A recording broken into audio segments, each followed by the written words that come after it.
Muito bem. Eu vou começar a reflexão agora, lendo para vocês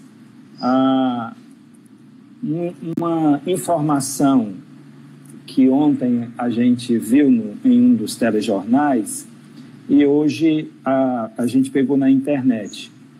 Foi publicado dia 26 de março, às 21 horas. Covid-19. Cidade na China registra recorde de divórcios após quarentena. E aí tem toda a matéria, eu não vou ler, só fiz a chamada. Eu resolvi hoje, então, como que dando continuidade àquilo que nós começamos nas mensagens anteriores, na primeira noite que eu falei, na sexta-feira, eu falei que a gente necessitava reaprender algumas coisas da convivência familiar, uma vez que a gente estava de volta para dentro de casa. E na última vez que eu preguei, eu falei sobre o caminho de volta. Mais uma vez, acentuando a necessidade da gente conviver bem dentro de casa. E quando nós nos deparamos com essa situação aqui do aumento do número de divórcio após a quarentena, eu comecei a me perguntar se alguns cristãos, algumas pessoas da nossa própria família não estariam também enfrentando dificuldades na vida conjugal. Eu sei que existe hoje famílias monoparentais, hoje não, há muito tempo, né? Famílias monoparentais em que um dos cônjuges deixou a casa e apenas ficou um dos cônjuges com a responsabilidade da casa e especialmente do cuidar dos filhos. Eu sei que existe esse tipo de situação, né? Às vezes foi o divórcio, às vezes foi o luto, né? Um dos cônjuges faleceu e o outro ficou sozinho com os filhos, enfim. Eu sei que existe esse tipo de realidade nas nossas igrejas, nas nossas famílias. Mas que o meu público-alvo e a minha mensagem seja dirigida para o contexto de famílias constituídas de marido e mulher, e às vezes marido, mulher e filhos, eu espero que aqueles que tenham uma realidade diferente não deixem de ouvir, porque você talvez precise para orientar um dos seus filhos, você precise para orientar os seus netos, você precise para conversar com uma amiga, com um amigo que está passando pela situação e tenha uma família com marido, mulher e filhos em casa ainda. Então, eu convido você a não perder o interesse se a sua realidade familiar é diferente daquela que eu vou abordar aqui. Eu vou falar hoje sobre a vida comum do lar. A vida comum do lar. O texto bíblico que eu coloquei como texto básico para a nossa reflexão é 1 Pedro, capítulo de número 3. Eu vou repetir, se alguém puder escrever aí, capítulo 3, de 1 a 7. Eu uso a Almeida século XXI, é essa a versão que eu uso. Eu vou ler o texto. 1 Pedro, capítulo 3, versos de 1 a 7. Mulheres, do mesmo modo, cada uma de vós seja submissa ao marido, para que também, se alguns deles não obedecem à palavra, sejam ganhos sem palavra alguma pela conduta de sua mulher, ao observarem vossa conduta pura em temor. O que vos torna belas não deve ser o enfeite exterior, cabelos, as joias de ouro ou o luxo dos vestidos, mas sim o íntimo do coração, com um espírito gentil e tranquilo, que não perece e tem muito valor diante de Deus. Pois no passado, as santas mulheres que esperavam em Deus também se enfeitavam assim e estavam submissas ao marido. Era dessa forma que Sara obedecia a Abraão, chamando-lhe Senhor. Dela sois filhas, se fizerdes o bem sem nenhum temor. Da mesma forma, maridos, vivei com elas a vida do lar, com entendimento, dando honra à mulher como parte mais frágil e herdeira convosco da graça da vida, para que as vossas orações não sejam impedidas. Eu queria começar contando para vocês sobre um pouco da minha história conjugal, porque isso talvez ajude vocês a aceitarem algumas coisas que eu vou falar aqui. Eu casei com 18 anos e Cristina, minha esposa, ia completar 18 anos ainda. Eu completei aniversário em fevereiro, dia 12 de fevereiro, e ela completaria 18 anos no dia 8 de setembro. Então, nossos pais tiveram que autorizar o nosso casamento, porque naquela época a maioridade era com 21 anos. Nós nos casamos. E isso foi no ano de 1984. Nós nos casamos no CEDI, maio, e a cerimônia religiosa foi no dia 29 de junho. Acontece que, em 1985, eu fui estudar teologia no seminário Instituto Bíblico Maranata, o CIBIMA, aqui em Fortaleza. Eu fiz 85 e 86 o curso básico do CIBIMA. E nessa época, eu trabalhava 2 expedientes e estudava à noite. Eu saía cedo, bem cedo, antes de 6 horas de casa, e retornava por volta de 11 horas, mais ou menos isso. Eu tinha pouca convivência dentro de casa, porque eu estava pelo menos 2 expedientes fora. E nós tínhamos um relacionamento muito limitado nesse sentido. Em maio de 1985, a Dalit já tinha nascido, porque ela nasceu, hoje é o aniversário de Dalit, no dia 29 de 85. E nós nos transferimos para a Igreja Batista do Carrito Pamplona em abril de 1985. E ela tinha 1 mês de vida quando nós começamos a frequentar a nossa igreja, aqui no Carrito Pamplona. E com pouco tempo, o pastor Deusimar, o nosso pastor, me confiou a responsabilidade de cuidar da congregação em Jardim Iracema. E eu, então, tinha um ritmo de trabalho que eu trabalhava todos os dias da semana, até no sábado, até por volta de 2 horas da tarde, que eu trabalhava no comércio. E quando chegava em casa, logo à tarde eu ia para a nossa congregação, evangelizava a tarde inteira, à noite fazíamos o culto, e no domingo eu estava aqui na igreja com os irmãos. Ou seja, o nosso relacionamento era pouquíssimo dentro de casa. A Dalit acostumou-se, quando bebê, a dormir depois que eu chegava das aulas do CIBIMA. Eu lembro que uma cadeirinha de balanço em casa, eu a colocava no meu colo, colocava uma musicazinha e ficava com ela no meu colo, balançando até que ela dormia. Era mais ou menos esse o relacionamento que eu tinha diariamente com a minha filha. Resultado: em 1987, nós fomos estudar teologia no Seminário Teológico Batista do Norte do Brasil, em Recife. E o que aconteceu? Eu continuei dando pouco tempo para Cristina, pouco tempo em casa. Eu saía de manhã para as aulas, 1h da tarde, quando a biblioteca abria, eu ia para a biblioteca.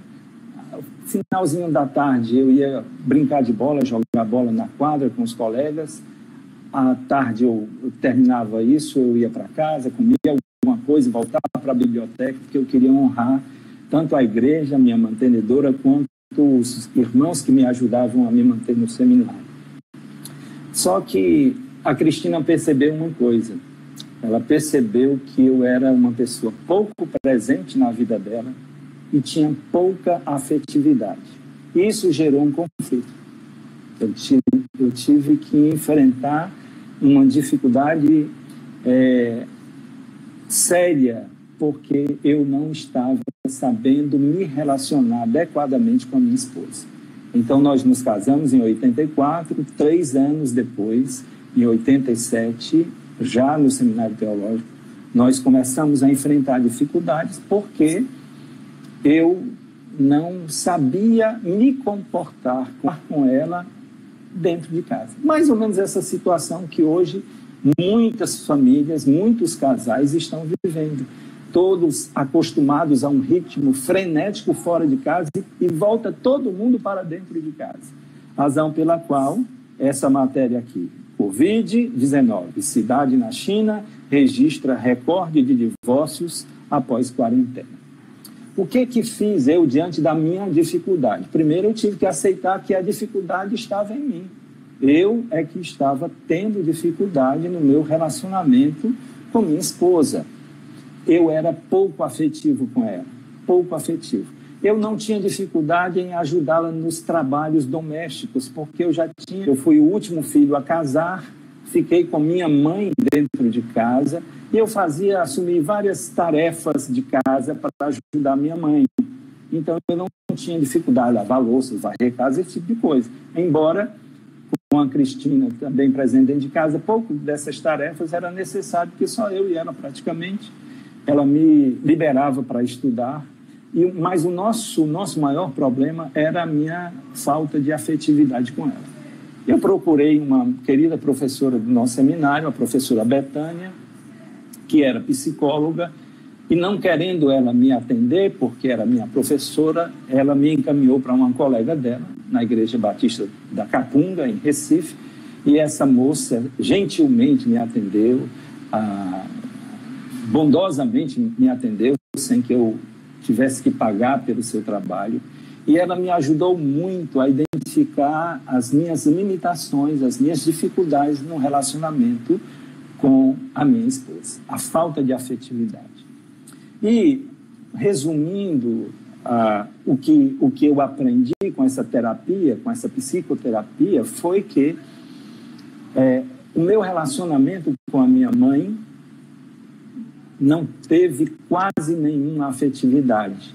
E eu apenas reproduzi a atividade que eu tinha tido no meu relacionamento. Eu quero lembrar para vocês que eu sou órfão de pai. O meu pai morreu quando eu tinha 4 anos de idade, então a minha família era monoparental. A minha mãe é que cuidava de nós, que era tudo para nós. Então, havia pouca afetividade, né? E eu reproduzi esse ambiente familiar na vida conjugal. E isso estava trazendo dificuldade no meu relacionamento conjugal. Então, o que eu vou falar para vocês hoje não tem nenhuma conotação de julgamento, de juízo sobre as pessoas que, porventura, estejam tendo dificuldade nessa convivência dentro de casa, porque eu também já vivi isso. Eu também já passei por isso. A minha esposa já sofreu a ausência de um marido presente, tá certo? Então, eu quero compartilhar com você com base nas Escrituras Sagradas. Então, eu vou falar hoje sobre a vida comum do lar e pensar com vocês o que deve o marido à sua mulher. O que deve o marido à sua mulher. Cada afirmação eu tenho uma fundamentação bíblica. E eu queria que você, que é marido, agora tivesse uma atenção especial para me ouvir. Porque isso pode ajudá-lo, porque eu também já precisei de ajuda. Tá certo? Então, vamos lá. O que deve o marido à sua esposa? Viver com ela a vida comum do lar com entendimento. É isso o que o texto bíblico nos diz, né? Esse texto de 1 Pedro, ele diz assim,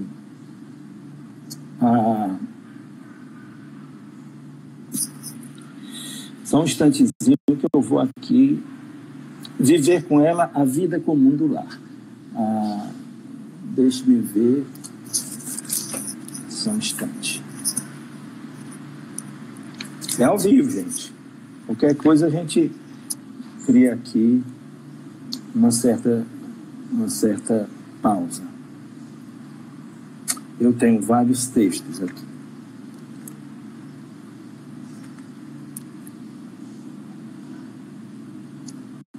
Ele diz no verso 7, 1 Pedro 3,7: da mesma forma, maridos, vivei com elas a vida do lar, com entendimento. Verso 7, 1 Pedro 3,7: da mesma forma, maridos, vivei com elas a vida do lar, com entendimento.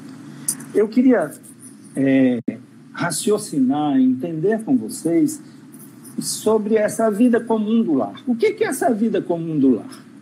No meu entendimento, essa vida comum do lar é as coisas que nos ocupam dentro de casa, os afazeres comuns do lar. Não é vergonhoso, não é demérito para um homem assumir com sua esposa a vida comum do lar. E especialmente nesses dias, quando os dois estão em casa, por que não dividir as tarefas e a responsabilidade com os filhos se eles ainda estão em casa? Não há nenhum demérito, não há nenhum prejuízo na masculinidade, você, marido, ajudar a sua esposa quando ela precisa da sua presença. Ele diz, então, viver com ela a vida comum do lar com entendimento. Nós precisamos, e eu precisei aprender isso, e você também precisa, que a nossa presença dentro de casa deve gerar paz, alegria, conforto e diminuir ainda mais o peso que está sobre nossas esposas. É preciso que nós façamos isso. Eu, marido, eu aqui em minha casa, nós estamos agora com os nossos filhos casados, estamos só eu e Cristina em casa, então eu não tenho qualquer dificuldade em ir para a pia lavar louças. Eu não tenho dificuldade em fazer as tarefas de casa, outras coisas. Então, nós precisamos e devemos ajudar nossas esposas com bom entendimento. Irmãos, tenham um bom entendimento. Não coloquem sobre suas esposas um fardo, um peso que elas não possam carregar. É necessário, é importante, é indispensável que agora dentro de casa você a ajude na vida comum do lar. Faça isso. Faça isso. Isso vai, com certeza, ajudar e muito o relacionamento de vocês, porque ela vai ver isso como um tratamento cordial, como um marido zeloso, um marido cuidadoso, um marido amoroso, que se preocupa com o bem-estar dela, que diminui o peso sobre os ombros da sua esposa. A segunda recomendação deve honrar a mulher como a parte mais frágil. Continuando o versículo 7, que diz, dando honra à mulher como parte mais frágil. Meus irmãos, nós devemos honrar as nossas esposas. Elas são dignas de honra. Vejam a responsabilidade, especialmente quando elas têm uma dupla ou tripla jornada. Às vezes, a mulher trabalha fora de casa, ela antes de ir para o trabalho, muitas vezes, ela faz café, algumas vezes faz o almoço, deixa tudo pronto. Vai para uma jornada de trabalho de 8 horas, pelo menos fora de casa. Volta para casa. E aí ela tem uma outra jornada de trabalho. Então, nós precisamos honrar as nossas esposas, reconhecer o valor que elas têm em nossas vidas. Nós não devemos ser um peso, meus irmãos, e tratar as nossas esposas com grosseria, com gritos, como se elas fossem servas, como se elas fossem empregadas do lar, como se a única pessoa que tivesse responsabilidade em casa fosse elas. Não, nós devemos honrar nossas esposas, nós devemos tratá-las com dignidade, com amor, com consideração e com gratidão.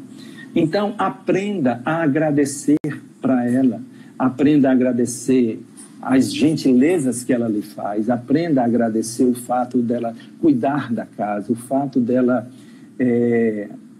aprontar a nossa refeição, o fato dela cuidar dos nossos filhos, o fato dela ter uma jornada, às vezes, excessiva de trabalho. Então, aprenda, meu irmão, aprenda a honrar a sua esposa, a tratá-la com dignidade, a tratá-la com respeito, com consideração, com amor.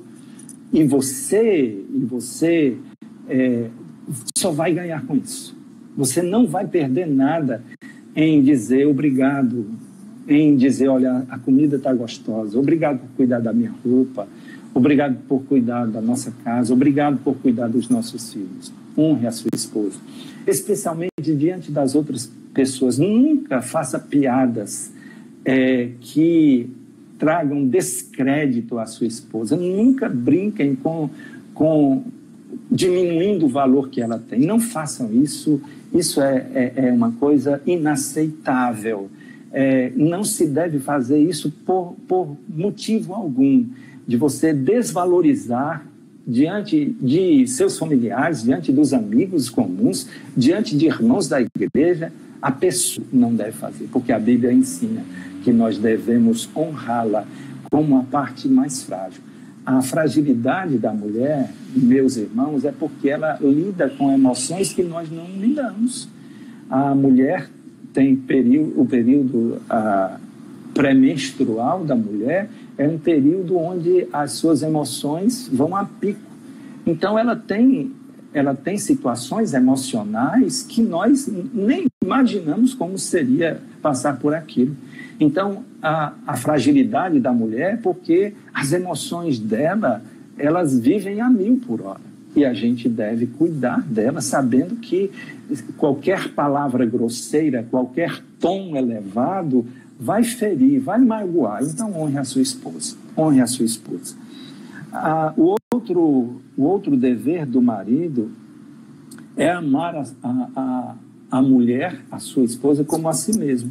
Agora a gente vai para 1 Coríntios, Efésios, capítulo 5, o versículo de número 33. Desde o verso 22, Paulo vai dizendo que você deve amar a sua mulher como a si mesmo. E eu quero enfatizar o verso 33. Efésios, capítulo 5, verso 33. Entretanto, também cada um de vós ame sua mulher como a si mesmo. Entretanto, também cada um de vós ame a sua mulher como a si mesmo. Meu irmão, mulher, a sua esposa, ela quer sentir-se amada. Além dela ter necessidade de ouvir você dizer, eu a amo, eu te amo, você é o amor da minha vida, você é a mulher da minha vida, ela precisa, além de ouvir, sentir-se amada. E como é que uma pessoa sente-se amada? Como é que sua mulher vai sentir-se amada quando ela for cuidada por você? Quando ela sentir-se apreciada por você? Quando você for generoso com ela? Quando você for liberal com ela? Então, o marido que ama é um marido que cuida, é um marido que zela, é um marido provedor, é um marido que não deixa faltar na mesa a comida, não deixa faltar a roupa de vestir, não deixa faltar a dignidade de vida. Então, o marido ama sendo aquele marido que toma frente das situações, que não transfere para a sua mulher a responsabilidade de resolver conflitos, o marido que foge de conflitos, o marido que sai de casa, o marido que se tranca, o marido que fica calado, o marido que não conversa, não sabe amar a sua esposa. O marido que ama a sua esposa conversa com ela. A esposa tem necessidade de ser ouvida, sim. Ela tem necessidade e precisa ser ouvida. Então, você não pode, diante de um conflito, diante de uma situação desagradável, simplesmente se trancar a cara, ficar sisudo e às vezes até agressivo com a esposa. Não faça isso. Não faça. Marido, amai a vossa... Maridos, cada um de vós ame a sua mulher como a si mesmo. O princípio da lei áurea do Novo Testamento é Mateus 7,12. Tudo quanto você deseja que os outros vos façam, fazei vós a eles. Primeiro, fazei vós a eles. Então, se você quer ser tratado com honestidade, com amor, com dignidade, faça isso com a sua esposa. Cuide da sua esposa, meu irmão. Cuide dela. Faça com que ela se sinta amada, cuidada por você, protegida por você. Você é o sacerdote do seu lar. Assuma a sua responsabilidade diante de Deus, porque quando você decidiu casar-se com a sua esposa, com a sua mulher, você assumiu a responsabilidade de ser o guardião da sua casa, o sacerdote da sua casa, o profeta da sua casa, o homem da casa. Há maridos que ficam deixando toda a responsabilidade com a sua esposa. Não estou com ela. Você está colocando um peso que ela não suporta carregar. E nessa matéria aqui que eu li, a maioria da iniciativa dos divórcios na China é por responsabilidade da esposa. A esposa está pedindo divórcio, porque a lei de lá mudou e a mulher agora pode tomar a iniciativa de pedir o divórcio. Veja só. Então, nós cristãos, nós membros da nossa igreja, nós que fazemos parte do corpo de Cristo, precisamos aprender como a Bíblia nos ensina e amar as nossas esposas. Diga, meu irmão, para ela que você a ama, fale, verbalize, mas também demonstre o seu amor por ela, o seu zelo por ela, o seu cuidado por ela, a sua atenção por ela, a apreciação que você tem pelo que ela é e pelo que ela faz. E, finalmente, eu vou dizer, o outro dever do marido é de cumprir sua responsabilidade conjugal. E aí, aqui eu quero ler o texto de 1 Coríntios, capítulo 7, os versos de 3 a 5. 1 Coríntios, capítulo 7, de 3 a 5.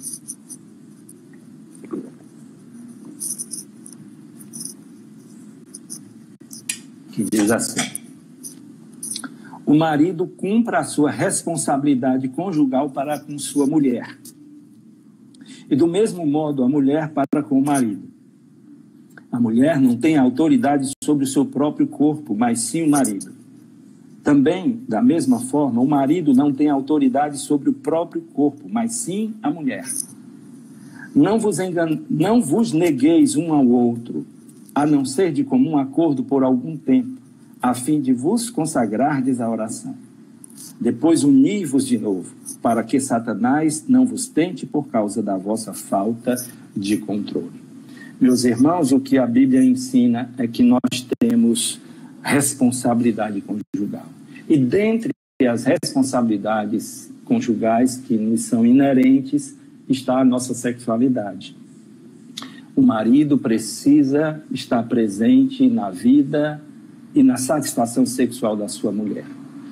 O marido, se tem problema, precisa de ajuda, porque a mulher tem o direito ao prazer, assim como o homem. E é bom que a gente olhe para isso e a gente dê atenção a isso, porque não é incomum a gente lidar com situações em que as mulheres queixam-se dos seus maridos porque somente eles têm o prazer sexual e elas não. Então, isso não pode ser assim. O marido deve à esposa a satisfação sexual. Se você tem problema neurologista, procure um médico, procure ajuda para que você possa compartilhar com a sua companheira, com a sua esposa, o amor sexual, que faz parte de suas responsabilidades. Como antes eu falei sobre a responsabilidade de ser o mantenedor da casa, a primeira responsabilidade é do marido, né? Embora contextos outros as mulheres estejam participando da manutenção de suas casas, né? Esse é o contexto geral das famílias brasileiras, mas precisamos entender que nossa responsabilidade é maior do que a da mulher. O marido preguiçoso, o marido que não quer trabalhar, o marido acomodado, o marido que não sai como um guerreiro de casa para garantir a caça, né, o caçador, esse marido está devendo. Nós precisamos, então, entender esse nosso papel de maridos, de mantenedores, aqueles que são responsáveis, primeiro, pela manutenção da nossa casa, pela a provisão da nossa casa. Há excepcionalidades e isso o casal trata na vida a dois. Há excepcionalidades com relação a isso, mas do ponto de vista de Deus, a responsabilidade da manutenção, da provisão da casa é do marido. Saibamos disso e honremos isso. E quanto a essa responsabilidade conjugal, é preciso que os maridos aprendam a dar satisfação sexual às suas esposas para que isso traga satisfação, traga alegria, traga contentamento na relação e na vida sexual. O marido não pode ser como um bicho, como um touro desgovernado, que apenas fazer a sua esposa. Precisamos acordar sobre isso e valorizar na vida sexual o carinho, o aconchego, a liberalidade, né? A esposa precisa ouvir palavras de carinho, a esposa precisa de toques, a esposa precisa ser tratada com dignidade, com respeito, com carinho, com amor, com afetividade, e juntos eles desfrutam da vida a dois, com esse tratamento que começa de manhã cedo e vai até a noite, quando chega na hora do amor conjugal. Nós precisamos, então, tratar com respeito, com carinho, com amor, com afetividade nossas esposas, com gentileza, para que à noite, no leito de amor, elas tenham alegria de deitar com um homem que durante o dia inteiro mostra que as ama, que a ama, que tem carinho por ela, que tem responsabilidade, que tem afeição a ela. Por causa do tempo, eu vou derrubar agora, certo? E aí eu vou fazer um novo início de chamada para que eu possa concluir a mensagem, a segunda parte da mensagem, e também as outras partes eu iniciar sobre as responsabilidades da esposa e cair enquanto eu estou falando e quebrar o raciocínio. Então, eu vou derrubar essa transmissão agora e logo, logo vocês entrem novamente, porque eu vou dar continuidade aqui, agora falando sobre a responsabilidade da esposa na vida comum do lar. Espero que todos entendam o que eu vou fazer agora e não saiam, não deixem de estar aqui ouvindo a segunda parte da mensagem, tá bom? Vou encerrar. Um cheiro.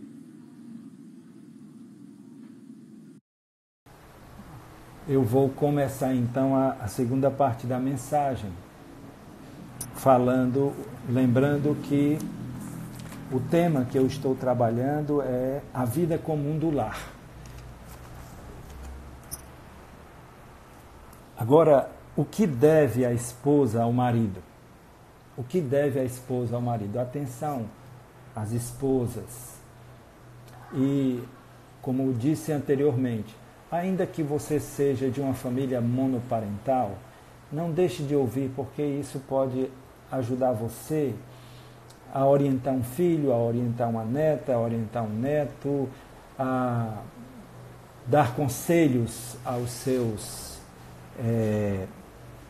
aos seus amigos, às suas amigas que lhe pedirem. Então, o que deve a esposa ao marido? Eu começo lendo Efésios capítulo 5, o versículo de número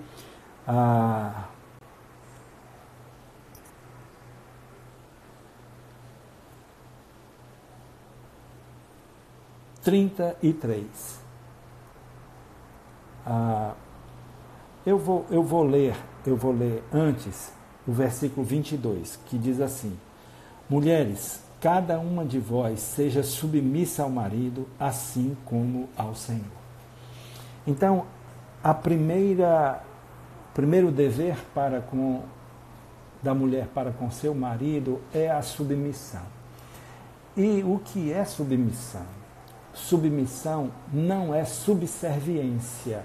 Você não é uma serviçal da casa, você não é uma serva da casa, você não é uma empregada da casa. Você é alguém que, reconhecendo a autoridade espiritual do seu marido, você coloca-se ao lado dele, em apoio a ele, como auxiliadora a ele, em submissão amorosa, em submissão àquela esposa que entende que seu marido recebeu de Deus uma grande responsabilidade de ser o sacerdote do seu lar, de ser o provedor da sua casa, de ser um marido amoroso com você. Então você alia-se a ele, coloca-se ao lado dele para ser a sua auxiliadora, aquela mulher que vai ajudá-lo no governo da sua casa, na administração da sua casa, assumindo responsabilidades que ele não pode assumir, né? Especialmente quando a mulher não tem jornada de trabalho fora de casa, fica mais fácil ela entender esse seu papel de assumir responsabilidades que ele não consegue assumir. Então, a primeira das orientações que a Bíblia dá à esposa é essa: mulheres, cada um de vós seja submissa ao marido, assim como ao Senhor. Então, é uma submissão voluntária, é uma submissão que reconhece o papel do seu marido, o papel e a responsabilidade que ele tem diante de Deus de ser o provedor da casa, de ser o mantenedor da casa, de ser o líder da sua casa. Eu quero dizer uma coisa para você, mulher, para você, esposa. Não trate o seu marido como se ele fosse ninguém. Desrespeitosamente. Não trate seu marido assim. Você não ganha nada com isso. Você não tem mérito algum em enfraquecer a liderança do seu marido dentro de casa. O seu marido sem liderança, você assumindo a liderança, você sendo a manda-chuva da casa, aquela que toma as decisões da casa, isso não ajuda em nada e quebra um princípio bíblico. Não faça isso. Se seu marido tem dificuldades, o ajude a encontrar o seu papel diante de Deus, o seu papel no lar de líder da casa. O ajude, o encoraje, o estimule, fortaleça a liderança dele sobre a sua vida e sobre a vida dos seus filhos. Fazendo assim, você terá muito mais resultados, muito mais benefícios do que enfraquecer a liderança dele no lar de vocês, na casa de vocês.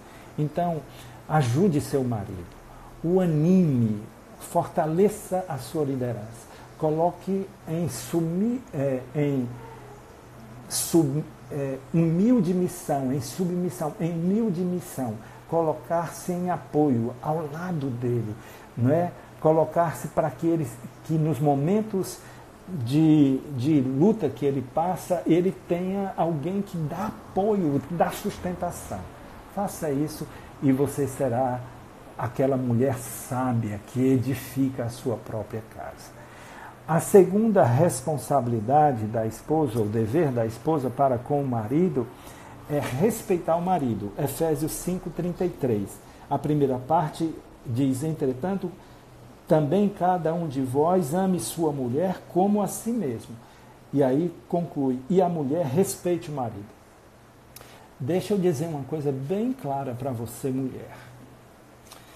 Olha, você não pode, por nenhuma hipótese, qualquer motivo, gritar mais alto do que seu marido dentro de casa. A não ser que você queira destruir a sua relação, o seu relacionamento, a sua vida conjugal. Você quer desprezar os princípios bíblicos na sua vida e você dá um chute no balde, um chute no pau da barraca, como se diz no popular. Mas você que quer edificar a sua casa, você tem que olhar para esse princípio bíblico. Mulheres, não desacatem, não desrespeitem, não gritem com seus maridos. Não façam isso. Vocês vão destruir o casamento de vocês. Porque assim como a mulher quer ser amada, o marido precisa ser respeitado. Então, não distrate o seu marido, especialmente publicamente. Não humilhe publicamente. Se por acaso você, por um momento, ou desde que casou é assim, você ganha mais do que ele, não o humilhe por causa disso. Não humilhe.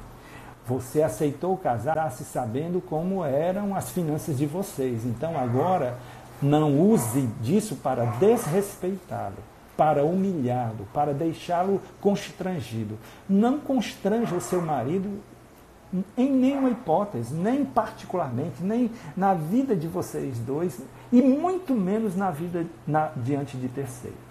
A mulher deve respeito ao marido. Então, mulheres, cuidado com isso. Cuidado. Se você quebra esse princípio bíblico e tem palavras duras, palavras desrespeitosas, palavras ofensivas, você desacredita do seu próprio marido, você o trata como se ele não tivesse autoridade nenhuma dentro da sua casa, você está destruindo o seu casamento. Presta atenção nisso, você está destruindo o seu casamento. Então, se nós olharmos o texto de 1 Pedro, capítulo 3, versos 3 e 4, a Bíblia ensina como você deve tratar o seu marido, de que forma deve você conviver com o seu marido. 1 Pedro, capítulo 3, versos 3 e 4, que diz assim: o que vos torna belas não deve ser o enfeite exterior, como as tranças dos cabelos, as joias de ouro ou o luxo dos vestidos, mas sim o íntimo do coração, com um espírito gentil e tranquilo. Mulheres, aqui está o segredo, bem próximo ao que a gente estava falando. Se o segundo dever da esposa para com o marido é respeitá-lo, o terceiro é ser gentil e tranquila. Mulheres, tratem seus maridos com gentileza. Se eles têm dificuldade, olha, eu vou dizer para vocês, homem é bicho avoado. Homem é desligado. O homem precisa ouvir. Não pense que ele vai entender, que ele vai perceber, que ele vai sentir. Não, homem não funciona, homem não funciona assim. Não tem essa expectativa.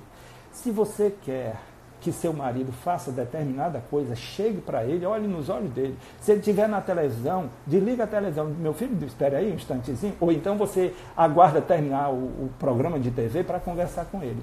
Mas diga claramente, fale verbalmente o que você quer, o que você espera dele. Porque, de outra forma, ele não vai funcionar. E quando você falar, por exemplo, seu marido tem dificuldade com as atividades, de cooperar com as atividades do lar, né? Aquelas que eu já mencionei antes. O que você faz? Você grita com ele? Você esculhamba com ele? Você distrata ele? Não. Você chega carinhosamente, você chega respeitosamente, você chega afetuosamente e diz: meu filho, eu preciso da sua ajuda, me ajude, por favor. Assim, com gentileza, com amabilidade, com carinho, e fazendo assim, você vai colocar brasas vivas na cabeça dele. Funciona mais, funciona melhor do que você ficar gritando dentro de casa com o seu marido. Não faça isso. Mesmo que seu marido esteja errado, não trate dessa forma. Porque você está quebrando princípios bíblicos e você vai pagar um preço se não observar o que a Bíblia ensina com relação a esse aspecto. Então, seja sábia. Seja sábia. Olha, eu tenho uma forte impressão de que mais do que 50% um casamento se mantém por causa da habilidade da esposa com o seu marido, do cuidado que ela tem com o marido. A mulher, ela é muito mais capaz de manter a sua casa unida do que o próprio marido. Então, seja sábia. Não seja tola. Você não ganha nada com esses pensamentos modernos de que mulher isso, mulher aquilo, que a mulher pode, que a mulher não pode. Não faça isso, não. Olhe para a Bíblia, ponha seu coração nos ensinos da palavra de Deus e você vai ter muito mais resultados em termos da sua vida conjugal, familiar, do que teria ouvindo essas ideias mirabolantes que a gente escuta aí em todo lugar, nas ideias feministas propagadas em todos os cantos desse mundo. E aí você vê o que isso tem gerado no mundo inteiro. Então, precisamos ter sabedoria, minhas irmãs, nesse trato com o marido. A Bíblia diz, um espírito gentil e tranquilo. Tenha gentileza, tenha tranquilidade quando for tratar com esse homem que você tem dentro de casa. Há homens muito duros, há homens, há maridos que são muito grosseiros, são grosseirões. Uma amiga minha, psicóloga, me disse que é a testosterona que é alta demais, ele é dominante demais e é bruto. Mas os brutos também amam, sabia? Os brutos também amam. Então, seja sábia e cuide para manter o seu casamento, manter a sua família unida. E conquiste o coração do seu marido, o ajude a melhorar. E a maneira certa de ajudar esse homem que você escolheu para ser o marido, que eu quero dizer, não fui eu que escolhi ele, não, sabia? Foi você. Então, se você escolheu o seu marido, então lute para tê-lo ao seu lado. Pague o preço para tê-lo ao seu lado. E a Bíblia aqui está orientando a maneira como você deve cuidar bem do seu marido. Seja gentil, seja paciente, seja tranquila no trato das coisas com ele. Tá? E por último, o que deve a esposa ao marido, ela deve cumprir a sua responsabilidade conjugal. E aí eu volto novamente para o texto de 1 Coríntios capítulo 3, verso 7, que diz, o marido cumpra a sua responsabilidade conjugal para com sua mulher, e do mesmo modo a mulher para com o marido.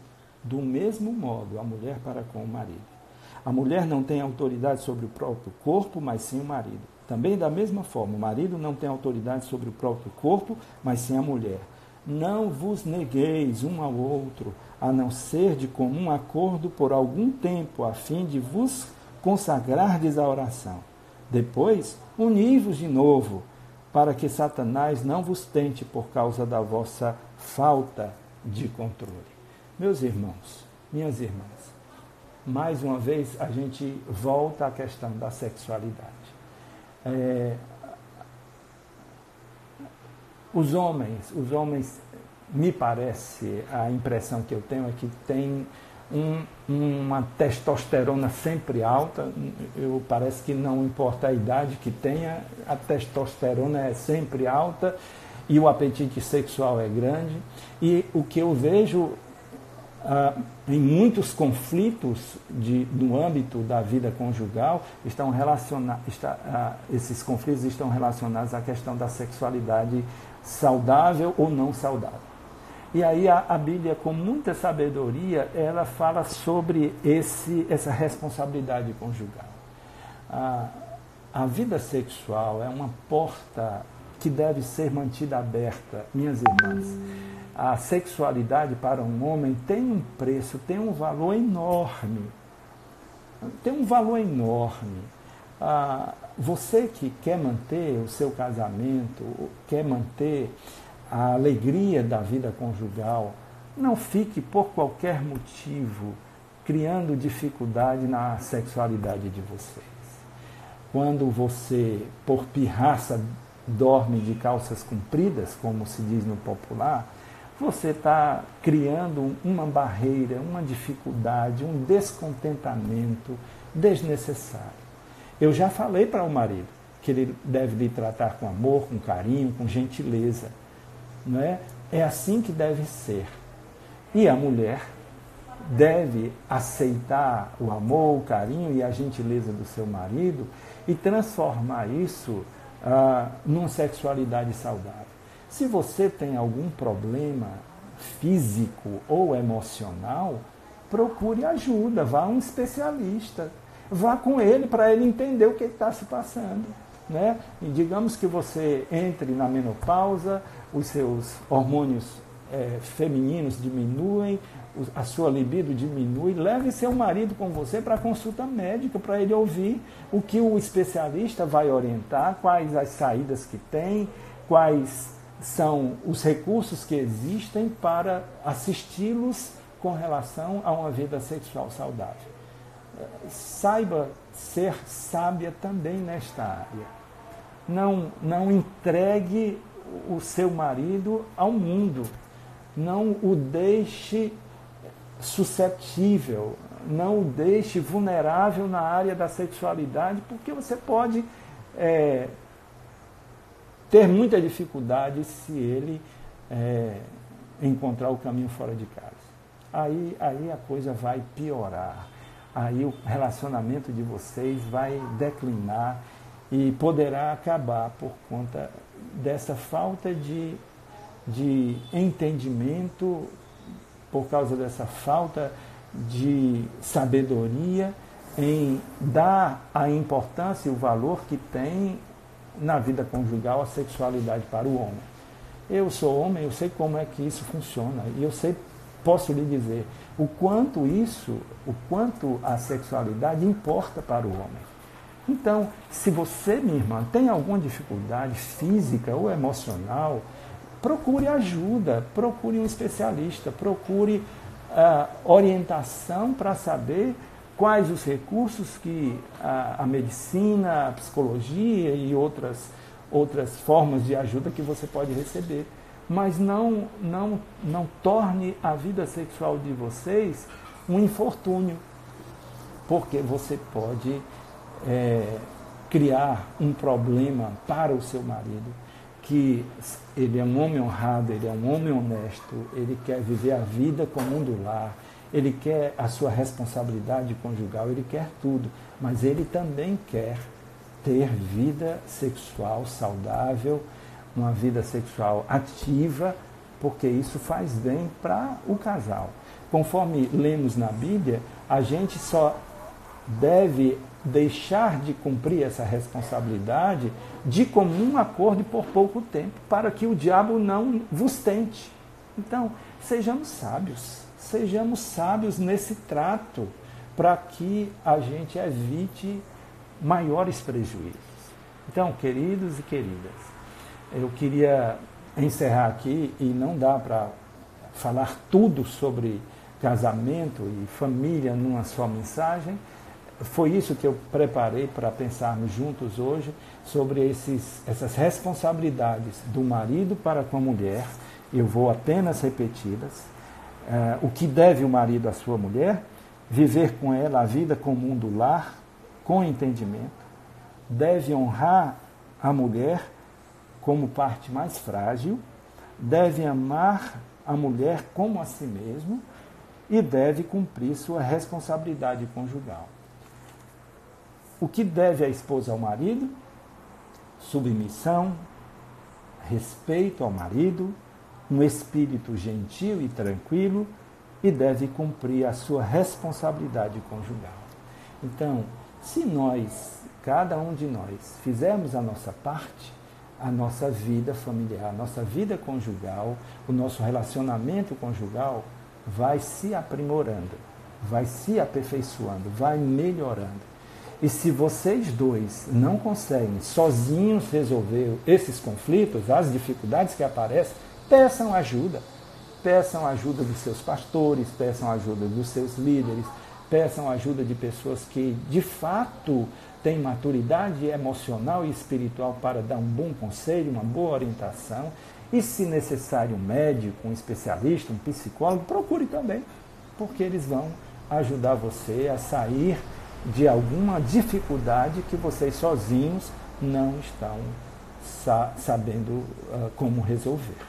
Então, que Deus nos abençoe, que Deus nos oriente, que Deus nos ajude, que Deus nos estimule a tomar decisões certas, para que possamos preservar os nossos relacionamentos, os nossos casamentos com alegria, com satisfação.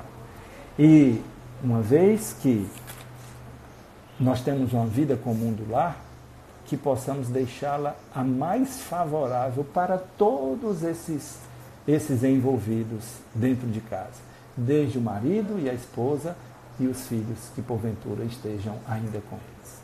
Que Deus lhes abençoe, que Deus lhes dê paz e lhes dê alegria. Eu vou chamar aqui, vou pedir a Aline Stephanie, para ela entrar nesse momento. Aline, me faça um convite para que eu possa chamá-la, por favor. Oi, pastor.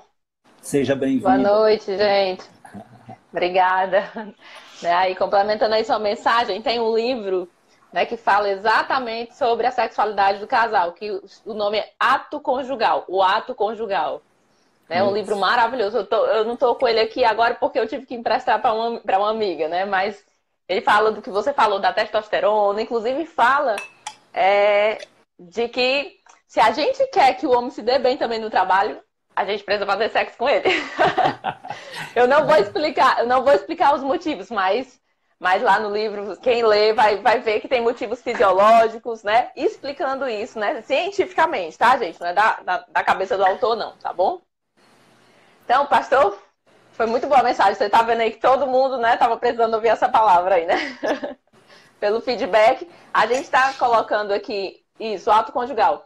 A gente tá colocando aqui a live também ao vivo, gente, no YouTube, né? Já tem algumas pessoas aqui assistindo também. Tem pessoal comentando lá também, tá certo? Tá sempre ao vivo. Agora as nossas lives aqui tá direto no YouTube e a gente vai deixar salvo lá só as mensagens, tá bom? Então, pra gente terminar, pastor, essa semana eu tava conversando com algumas pessoas sobre o que tem acontecido na nossa sociedade, né, nas decisões que estão sendo tomadas. E aí uma delas foi a Érica e a gente estava meio angustiada, sem saber o que a gente achava, né? O que é certo, o que é errado fazer nesse momento. E o Senhor ontem falou muito comigo, ontem de madrugada. E eu quero trazer um texto para vocês, para a gente encerrar, tá? O culto de hoje é outra chave aqui, diferente agora para todo mundo. Então Jesus, levantando os olhos e vendo que uma grande multidão vinha ter com ele, disse a Filipe: onde compraremos pão para estes comerem? Mas dizia isso para o experimentar, porque ele bem sabia o que havia de fazer. Respondeu-lhe Filipe: 200 denários de pão não lhe bastarão, para que cada um deles tome um pouco. E um dos seus discípulos, André, irmão de Simão Pedro, disse-lhe: está aqui um moço que tem 5 pães de cevada e 2 peixinhos. Mas o que é isso para tantos? E disse Jesus: mandai assentar os homens. Havia muita relva naquele lugar, e assentaram-se os homens em número de quase 5.000. E Jesus tomou os pães, e havendo dado graça, repartiu pelos discípulos, e os discípulos pelos que estavam sentados. E igualmente também os peixes, quanto eles queriam.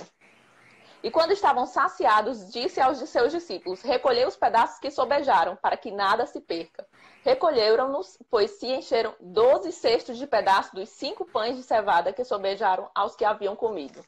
Gente, esse texto está lá em João, tá? João 6, a partir do verso 5 até o verso 13. Ok? E aí, voltando lá para o verso 5, ele diz assim, onde compraremos pão para estes comerem? Quando ele pergunta a Filipe, né? E a Bíblia diz assim, ó, mas dizia isso para o experimentar, porque Jesus já sabia o que havia de fazer. Então, Deus, nesse momento de crise, gente, não é que ele queira, eu acredito que ele já está nos testando, ele está testando a nossa fé, né? Ele está testando a nossa fé. A gente passa o tempo todo, né? Não sei se vocês escutaram as notícias dessa semana, das discussões que estão havendo, se a gente faz quarentena, né? Ou se a gente não faz, porque se fizer quarentena, pode ser que falte suprimento, as pessoas vão ficar com fome, as empresas vão parar e vão quebrar, né? Se a gente não faz quarentena, o sistema vai sobrecarregar e vai faltar respirador para né, as pessoas que precisam. Então, todas as notícias são de falta. Todas as notícias que a gente tem escutado são de falta. E tem dividido a gente. E tem causado, querendo ou não, um mal-estar, inclusive nos cristãos. E aí eu vou dizer uma coisa para vocês. A solução, gente, não está no mundo, nem nos nossos governantes. A solução está em Deus. Né? E eu vou dizer uma coisa melhor ainda. Jesus não foi perguntar para a multidão o que havia de fazer. Jesus foi perguntar para os discípulos dele. E aí eu quero perguntar para você, quem é você nesse contexto aqui? Você é a multidão que está esperando um milagre? Ou você é um discípulo que vai fazer parte do milagre? Aquele moço que doou os 5 pães e os 2 peixinhos, ele podia estar aqui, como muitos estão fazendo. Vai acabar e todo mundo correndo para pegar o seu. Né? Ele podia dizer, opa, é uma multidão muito grande. Como não vai dar para todo mundo, é melhor que eu guarde para mim. Ele podia ter feito isso, né? Mas aí eu quero fazer um cálculo com vocês diferente do que a gente aprende no colégio, tá? 5 pães e 2 peixes alimentaram 5.000 pessoas.